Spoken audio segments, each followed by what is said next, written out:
The Arctic is the fastest changing part of the global environment, and it's been described as no longer the reliably frozen environment it was. Arctic researchers in Loughborough are looking at one of the most fast changing environments.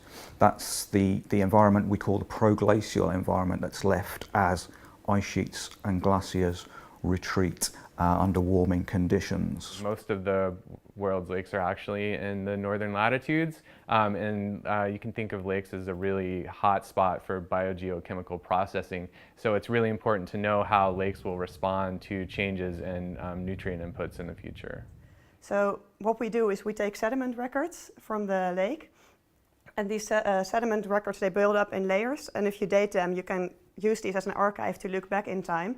And if you look at these diatoms that preserve in the sediment, you can reconstruct the diatom assemblages in the past, and this reflects the environmental changes. And if you correlate these to past climatic changes, such as the medieval warm period or the Little Ice Age, you can see how past climate changes affected the algae assemblage, and this can be used as an analog for future studies. You know, whilst natural processes and natural climate change can result in these big ice sheet changes, this time we're adding an additional dimension, and that is humans and human influence climate change.